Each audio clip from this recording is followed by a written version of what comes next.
bose tu ko bose mbere y'uruhimba ari abera turabwirwa n'icyo wanduye se nuko cyangwa abantu utera benshi imbuto. bafite irari ryo gushaka ibintu narababwiye ngo mushake Imana ikora ibitangaza mbere yo gushaka ibitangaza. Ako adiriye Yego. rero no reka nge tumeshoninga yo no turi guca ibintu ku ruhande. Nisho ni iki? Aya macaci yose tubona Caci ni urusengero nicyo nyine bivuze. yego Vuga insengero, izi vuga nsengero tubona amadini. bamwe bita inzaduka zivuka kuri Ariko ADPR n'inzaduka gikosora kuko nta kiriho kitadutse. Okay. Na ADPR yaradutse nayo. ariko nta kibi zose zibyarwa na ADPR buri Oya, inshuro ntabwo ari ntabwo zose. izibyara. inyinshi abenshi bahariye wasanga baravuye muri ADPR. Oya, nayo ni inzoga. yazagira ukubeshya. waretse se mwibariza ikibazo Mbaza ariko ntuvuge ngo n'inzaduka. ADPR imaze imyaka 80 naho mu myaka yabo baradutse. ADPR Ntureba n'ibintu byo kuzura umwuka rwo mujya muvuga ngo ni ADPR. Ntabwo ariyo yabizanye bwa mbere. ADPR ntabwo ariyo yuzuye umwuka wera cyane kurenza Gahini. Abigahini nimba mubazi Anglikani. yego Ibi mujya mu banga ADPR ngo ni abantu uzi ngo bagiye bateza ngo reka byo tubyihorere si cyo zikiri ikibazo mbaza. Ngo bagiye ngo bateza ngo ibibazo ngo barahanura ngo ibiti biraguye ngo ngavuga ngo zaguye usibye ko na Yesu naraje akoremo umukwabo. uracyatera Igiti cyose kitera imbuto ubutumwa bwiza bwanditswe na Matayo ibice na Yohana ibice 10 data cyanganyaho amahage. yego Okay. Nimuguma mu ijambo ryanjye erega mbaza noze ko ndi gusubiza ibyo uri kumbaza uteranira muri ADPR. ADPR umwuka w'Imana uracyakora noneranira ngo umwuka w'Imana ntabwo ari ukiri umwuka w'Imana ntabwo aba muri ADPR aracyakora aba mu bari muri ADPR ntabwo umwuka w'Imana akora muri ADPR akora mu mitima y'abantu. bivuga ngo ADPR muri rusange hose hamwe ushobora kujyaho ukabura umwuka. Uyivuga ADPR ivuga yose muri rusange ntabwo Imana iba Bibiliya rega naho mpereye ahandi turajya Bombo n'uburi kumbaza nkaho utari umukristo ngendiwe wikiyambura umwambaro w'ubukristo siriyo ntabwo nawiyambuye none uri kumbaza ngo umwuka w'Imana aracyakora. Umwuka w'Imana ntabwo agikora arakora 100% ukakorera mu barimo. Reka twihutire cyane uherutse kuza gukora ikindi kiganiro uvuga ku giterane cyane cyaberaga muri navuze ibiterane ariko ari cyo wameshoninzeho kimwe kandi cyari kizwi cyane n'icyo cyabikoze. Wavuze ku mwambaro kuri ku uniforme ko ari ikintu cyihishemo. Yego narabivuze. Yego sinanabyihakanye. Unahanura n'ubuhanuzi bukomeye cyane. Imana irakwereka ati ibi bintu ntabwo Imana ikomeza ntabwo iri bubyihanganire. Aho ni muri Grace Room Ministries kwa Julienne Kabanda Kabirigi. Ubu tuba turi gukora kino kiganiro yahagaritswe na RGB yamburwa ubuzima gatozi. Nk'umuhanuzi ari wabihanuye wagiye uhanura ibintu byinshi bikomeye bigasohoka. Umwuka w'Imana ni wari wakweretse koko by'ukuri cyangwa se yuko watomboje ukabona biguye aho ndagusetse byenda sinzi impamvu yereye kwa Kabanda ariko ngira ngo nakoze inyigisho ariko reka duhere mbere.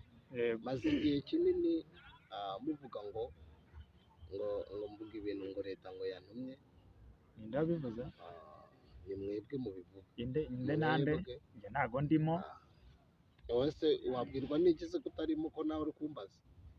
Reka nikomereze noneho ahubwo igituma navuze ubutumwa ntabwo leta ijya intuma ko ntabwo nyikorera nkorera Imana ariko ntiwirengagize ko ndi umunyarwanda nubwo itantumye ko njyewe nta kazi yampaye ariko ndi umukozi w'Imana. Yego ntabwo rero gukorera Imana bivuze ngo uhanure ibintu bihabanye n'ibirisepara n'igihugu. Ntabwo ibintu byo guhanura bigaragara kuko turi abahanuzi b'ibitangaza kuko twahanuye ibihabanye n'iby'igihugu gishaka. Bibaye byiza Eliya yahanuye ibintu umwami arabibona. Ba Yesaya bahanuraga. Yesaya yari umuhanuzi w'ibwami yanabayeho umuminisitiri. Muranyumva neza bagiye bakorera Imana kandi bikagaragara. Ntabwo umukozi w'Imana ari uhanura ibintu agize ikibazo mu gihugu cyangwa no mu umuhanuzi yemerwa bisohoye. Yemerwa bisohoye. Rero nakoze inyigisho ngira ngo hari mbere y'amatora Imana irambwira ngo igiye gufunga insengero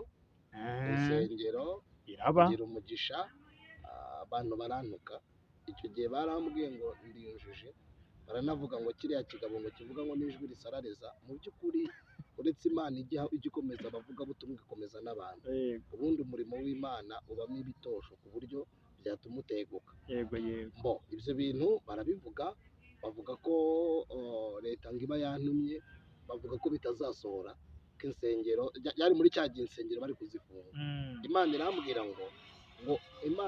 ngo babwire ngo turi ziriya si insengero babwire ngo mu nzu y'Imana harimo siporo kandi ubabwire ko muri siporo nje gucamo siporo kubera ko batari gukorera abantu barantuka cyane bitewe n'inyungu za bamwe na bamwe atari bose ariko abanyamuhamagaro nabo kuri barabyumvise icyo nkivaho rero hashira nk'amezi nk'atatu hafi ane hafi atanu insengero zirafungwa zifunzwe noneho leta irazifunga pe ubwo buhanuzi icyo gihe bajya kuvuga ngo nkorana n'igihugu Imana yari yarampaye ubuhanuzi buvuga ngo nzakoresha igishushanyo mbonera cy'umujyi wa Kigali na structure imiturire y'igihugu cy'u Rwanda Imana irambwira ngo izakoresha abakozi b'Imana bita leta abantu rero buriya turarwaye noneho n'abarokore dufite ikibazo kimwe dufite ikibazo cyo kumva ko Imana itakorera mu bayobozi cyangwa n'abandi bantu ariko buriya nkubaze gatoya mwa abantu b'Imana Daniyeli yari iki musubize tuganire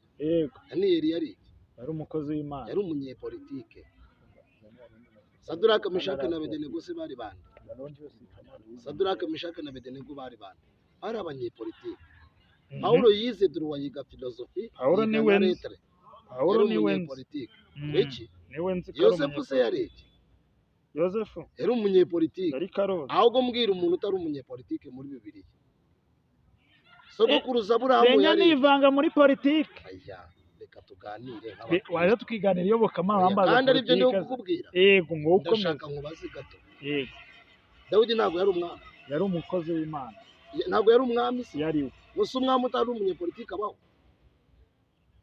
abaho yari umutegetsi yego kandi politike ikorera muri demokarasi n'icyo uvuga umuyobozi gutegekaho ni ikindi nta mwami uyobora arategeka oya ibyo uvuga ntabyo uzi reka twikomereze reka naje kuri generasiyo ya demokarasi icyo cyose demokarasi ni ugutegeka ni ubuyobozi urakoze cyane kandi ukumbwira ngo umwami arategeka ariko umwami arategeka none se perezida si umwami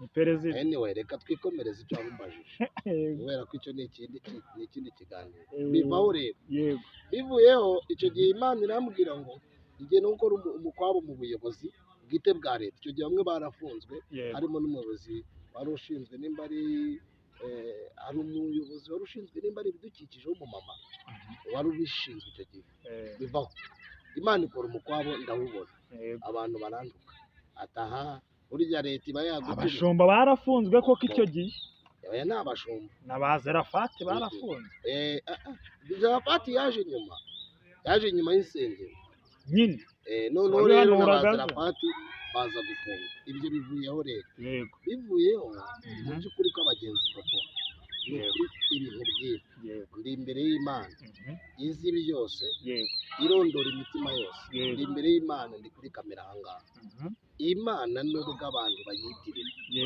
benshi bakayitirira ariko Imana iriho kandi iyi Mana nubwo abantu bayimenyera iyi Mana irakora ikindi cya kabiri Imana iri mu kazi icyo ni icyo kivuyeho birangije bibaho nabyo birasohora abantu barabibona reka tugere ku ibi ngibi rero kuri ibi biriho ibi bintu biriho twarasenze Imana iratubwira ngo banyarwanda Imana uyu mwaka ushize yarambwiye ngo uyu mwaka ni indyangurye uyu nguyu tutangiye 2025 narabwiye Imana irambwira ngo mu mwaka w'indyangurye irambwira ngo bazawuta nivute nikuvute urujye cyangwa ukurike umva nugupigana n'impaka gutsinde cyangwa utsindwe icyo kivaho rero none Imana iratubwira ngo muzirinde ibiterane bigiye kwaduka cyane bizaduka cyane bizaza ari ibintu donke bishayininga Imana iratubwira ngo muzirinde kuko ntarimo uranyumva ndakumva kuko ntarimo muzirinde muri Beteli ntabwo Imana ibirimo. muzabe maso. Yego, mbaza impamvu.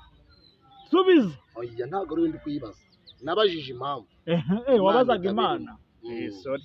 Imana iratubwira ngo abantu benshi bafite izina ryo kwitirirwa Imana, ariko simbatuyeho. Icyakora niho nakuye rya jambo rivuga ngo ahahoze inzu hose haba hari itongo. Yego. Imana irambwira ngo abantu benshi batuye mu matongo yo mu mwuka, kuko ahahoze inzu hose haba hari itongo. Noneho umuntu wamubona ku rurimi avuga ururimi, ariko uzabumva aba bapasitori noneho muranyica uriko ya baba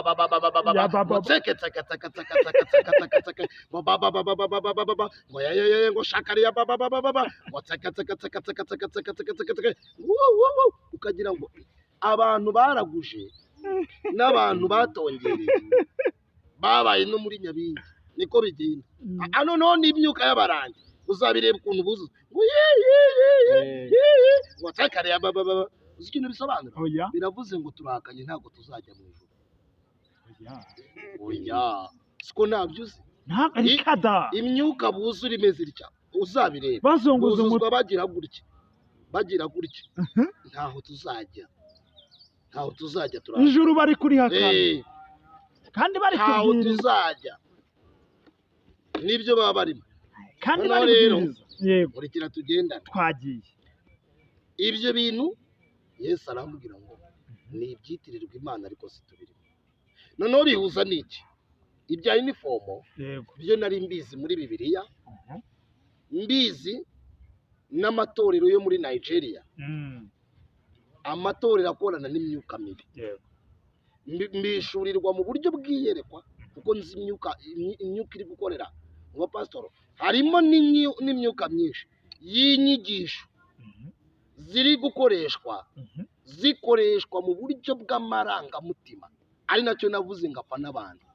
Abantu benshi bari muri opportunity yo gusana umuntu w'inyuma, ariko spirituality twakinjira ni deep tugasanga barasenyetse. Ibi biterane byinshi muzabirebe, ingo nyinshi zarasenyetse bavuga ko bari gukorera Imana, sibyo? Yego, uzabigenzura. Aba bapasitori ugiye gutuma mbyinjiramo. Oya, ntago nuko nyine uri kumbaza uri umunyamakuru ariko uzi ukuri. Oya, ngenda ganira. Okay, reka tuganire. Ndumuganirizi wese n'umunyamakuru Karameli. Reka tuganire. Yego. Byarangiye biti? Byarangiye, ariko uyu muntu ntabwo muri kumuganira. Byarangiye ibyo bintu tubimenye. Yego, tumane kubimenya. Nsanga n'intanga mu Rwanda byaradutse. Usanze byadutse, haduka imyuka y'uniform. Nibuka n'icyo Yesu yatubwiye. Muranyumva mwabantu? Turakumva cyane. Nibuka icyo Yesu yatubwiye. Yego. Ndeba n'inyigisho. By the way, ndi umwigisha. Yego. Nubwo umwigisha ari Kristo, ariko haracyari abantu benshi. Yasize avuze ko tuzakora ibiruta. Banza unkurikire. Yego. Ivugabutumwa ryose ryubakiye ku nkingi eshatu. Iri tubakiye ku nkingi eshatu si ivugabutumwa, ni ivuzi ry'abantu. Bibiliya ivuga iki? Mu butumwa bwiza bwanditswe na Matayo, mugende mu mahanga yose mubwirize ubutumwa bwiza, muhindurire abantu kuba abigishwa bande ba Kristo. N'abakabanda n'abakabanda n'abakristo ntago mbizi, n'aba Yesu n'aba nyirindekwe n'aba Kristo. Ariko mwaranutse Mana yaremye inde nande, nta muntu ndi kwishima hejuru, ariko mbabajwe nuko Yesu yaravuze ngo murakabakaba murareba ariko ntimubona. Hangazwa no kubona imyuka yarinjiriye kino gihugu, abantu ntibabimenye ko bahumana. Niyo birirwa bajya nukuyora ntabwo birarangira. Kamanze tuganire. Hari ubundi banuze buje uretse gato. Ntabwo turi kwitugatugamo tuve mw'ibi bintu by'igipindi mwamenyereye. Hari ibintu by'icyokere musigaye mwirirwamo, usuze wese ngo Imana irambwiye, sibyo? Ntabwo Imana ari ikivumvura, nta nubwo Imana ari kagoma kivumvura iyo vuga hariya mwirirwa. Ntabwo Imana ari buvuzera, Imana yaravuze biraba. irategeka birakomera. Amina. Ntabwo Imana yigeze ivuga ijambo nk'iri. Yego. Ariko uzatinye iyi myuka yaje ibwira abantu buri munsi, ibwira umuntu ngo tandukana n'umugabo abyaye gatanu. Umuntu agasenya urugo rimwe akubako gatatu kane ngaye mu pastor, uracyari pastor. Kumva ntacyo Wavuga ngo ni ibicamuke, ngo ni inzererezi, ngo uratukanye. Urwandiko rw'Abaroma 8. Sorry. Yobu 28:28. Maze ibwira umuntu kuba Uwiteka nibwo bwenge. Kandi iyo umuntu ari umunyabyaha aba ari injiji. Iyo utazi ubwenge, utajijutse ubujijwe. Ubujijwe bituruka ku bujiji. Yego. Icyo rero reka tukivuge. Ndumva nshaka kuvuga ukuri kandi ndakuvuga rwose. Ushize amazi. Ureke tuganire kandi. Ndahari pe. Icyo kintu noneho rero usoma Bibiliya.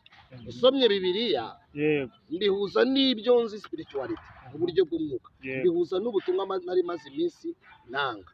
Cyane ko Yesu yari yambwiye ngo ntago Imana irarangiza gukora amasuku. Amasuku. Imana yari yarambwiye ngo hagiye kuzazaho inzara. Imijambo riba muri Amose ibicengera ngo ni 8:11. Turi iminsi igiye kuzaza, niko Uwiteka avuga, nzateza inzara. Iyo nzara ntabwo izaba ari inzara y'ibyo kurya, ahubwo azaba ari inzara yo gushaka ijambo ry'Imana, ngo abantu bazazerera bambura. Ukuzerera se si uko, aho ubona umuntu ajya gusenga akagenda arinda agataha ariyo, kandi ari mu idini, akajya mu rusengero arinda agataha ariyo, cyangwa agataha mu ndaya mu rusengero, agakiza kaba kataramugeramo, agacyura abagabo ahubwo mu rusengero. None se umuntu akizwa kandi ikibazo gikomeye, kera twakizwaga twirukana indaya, tuzisanga hanze tuzibwira zize mu nzu y'Imana. Uyu munsi zaratwinjiranye, nizo zari ziri kuririmba, nizo zari ziri kuyobora amateraniro. Ubwo barimo barafunga. Erega ibirango byose bigaragaza indaya, nkurikira tuganire. Ubwo bari gufunga indiri z'indaya. Uretse gatoya, nkurikira tuganire Bobo. Uretse gushyiramo umunyu. Ntuzanywe isosi y'inyama nurangiza umbwire ngo ntabwo ujya unywa, ntabwo urya inyama. Iyi ari igiye mbwira uburyo ki umuntu yanywa umufango ntabwo ari igiye kuzikacanga byanga. Rekera aho shano, kandi isosi arizo nyama. Ya gasosi kakabaye. Rekera uri. Ubwo bivuga ngo wimbwira ngo ntabwo uri indaya kandi wambara nka. Ubwo reka dushime Imana, reka dushime. Wimbwira uretse gato, reka tuganire. Reka dushime Imana.